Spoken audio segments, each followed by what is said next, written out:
Espaço Mix está no ar. Hoje eu converso com um escritor que é tão amante das palavras quanto das fotografias. Na verdade, para ele, essas linguagens se casam, uma alimenta a outra. Mas neste momento, Diógenes Moura lança um novo livro, Fulana Despedaçou o Verso. Muito obrigado por nos receber na sua casa. É um prazer. Me chamou muita atenção quando eu estava lendo o release do livro, né? Porque nesse momento que a gente conversa ele ainda não foi lançado, né? Então não tive a oportunidade de ler muito, mas diz o seguinte, que o livro nasce das observações e desconfortos do autor diante de uma realidade perdida. O que exatamente nós perdemos ou estamos perdendo? Olha, esse livro, mais uma vez, eu acho que é a continuação de todos os outros. Então ele nasce dessa observação que eu tenho em relação não apenas à minha procura a essa existência tão conflituada, no meu caso, nasce de uma certa agonia diante desse mundo contemporâneo, nasce de uma percepção também muito séria, às vezes, de um cara, um escritor, enfim, que pensa, que reflete sobre as questões do mundo moderno e que não tem absolutamente nenhuma expectativa na natureza humana. O Fulana é um livro de contos e crônicas que foi escrito sobre esses assuntos todos que estão aí. Tem personagens reais? Não tem personagem real nenhum. Tem, assim, personagens reais sem nomes. Tá. Tem personagens, por exemplo, uma mulher muito magra que parecia um risco, que dançava tango no mercado em Montevidéu. Isso foi vivenciado por você? Agora, em dezembro de 2012. Agora, esse personagem que aparece aqui na capa do livro, ele é um personagem real, né? E você escolheu ele por quê? Não era essa fotografia, era uma fotografia que está ali. Era aquela fotografia de Flávio Dan, mas a fotografia é tão absolutamente impressionante. Esse retrato é um retrato que supera a palavra. Essa fotografia é uma fotografia muito importante para mim, é uma fotografia de Cláudia Guimarães, e esse é um personagem da minha vida, porque era uma amiga, Cláudia Wander, que morreu há, acho que 3 anos, e transexual. Fulana é um personagem que ela passa pelo livro inteiro, mas aí tem um período que ela desaparece, ela volta lá na frente, entendeu? É uma espécie de uma voz, é uma intuição, né? Então eu tenho o privilégio, porque realmente, de que ouvir palavras. Eu não frequento lugares classe média, eu tenho pavor de lugares classe média, de danceterias, boates, nem sei como chama da moda, eu só frequento inferninhos. Você vai no inferninho porque lá você encontra o que você não encontraria na classe média?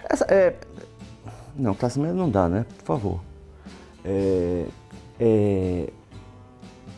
Há uma fluidez maior da linguagem e do idioma nos lugares que eu procuro frequentar. Tanto da linguagem formal, né? Essa linguagem, quanto do idioma que o Brasil se modifica cada dia mais. É nós vai, enfim. Eu anoto bastante nesses lugares que eu vou, nos inferninhos, nos bares, no restaurante, qualquer lugar, na rua, muita coisa na rua. Infelizmente eu não ando de metrô porque eu sou fóbico, então eu ando a pé, de táxi, Mas aí de você faz ônibus. o quê com isso que você anota? Eu tenho várias caixinhas, ali tem uma, por exemplo, com anotações, essa daí, pega aí, por favor. E aqui, essas são só de guardanapos. Olha só, realmente, na hora que aparece... E eles são todos amassados porque eu fico doido, enche a cara. Então, vagabunda tipo ativa. Isso é uma amiga que eu tenho, uma artista plástica, que disse que o sonho dela, que ela é vagabunda tipo ativa. Ele anota mesmo, que legal. Ele super trai.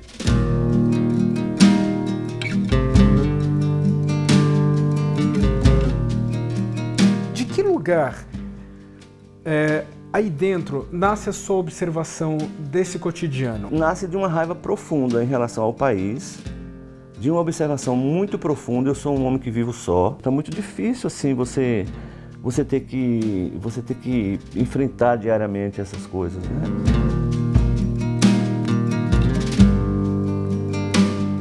Eu fui para a Ilha do Marajó e foi acontecer uma coisa muito engraçada que eu já tinha percebido em todas as padarias do Brasil, de manhã cedo. Esse barco sai às 7 horas da manhã, sobre a Baía do Marajó. E todo esse barco, tanto na ida quanto na volta, porque nós voltamos de manhã cedo, aparece uma senhora falando com um papagaio. E sorrindo muito, sorrindo muitíssimo.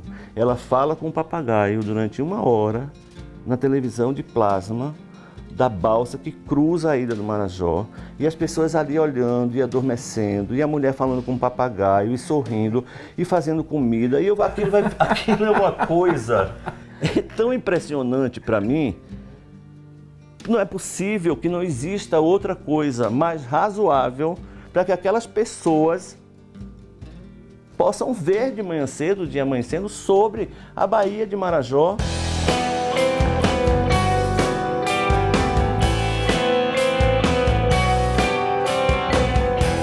Onde que está essa relação exata, você fala, né, da poesia com a fotografia? É na imaginação? Não, a poesia... Na construção da imagem? Não, isso é uma percepção muito pessoal. Porque a fotografia no Brasil, ela é muito vista no campo das artes plásticas. Tudo isso aqui, todas as imagens que estão aqui, eu já escrevi e vou continuar escrevendo longos textos. Qual foi a sua contribuição para a Pinacoteca do Estado? Olha, eu fiquei na Pinacoteca há 15 anos. Quando eu cheguei lá, tinham, se eu não me engano, 36 imagens no acervo. Quando eu saí, tinham 640. A minha contribuição para a Pinacoteca do Estado é definitiva, é histórica. Eu tenho muito orgulho de dizer isso. Qual é o fotógrafo que você acha que hoje melhor retrata o Brasil que as pessoas deveriam ver? Tem alguns. Luiz Braga é um. Existe um fotógrafo que eu gosto muito em Salvador, que tem aqui 3 imagens dele, chamado Adenor Gondim, e muitos outros em Salvador também. Esse homem fotografa há 30 anos arte e religiosidade no Brasil. Walter Firmo faz isso. Pierre Verger fez isso muito bem, um francês que veio para o Brasil. Nós nos conhecemos, inclusive, numa ocasião onde você estava curando, né, fotos do Andy Warhol. Na verdade, eram polaroids. Era superfície. Né? E quem passou pela sua curadoria? Quem você já curou, assim, desses fotógrafos, vamos dizer, os super fotógrafos celebrados? Em coletiva, alguns, mas individual, a maior individual de um fotógrafo não brasileiro. Bom, primeiro de tudo, eu queria dizer uma coisa para você muito claramente. A minha praia é a fotografia brasileira.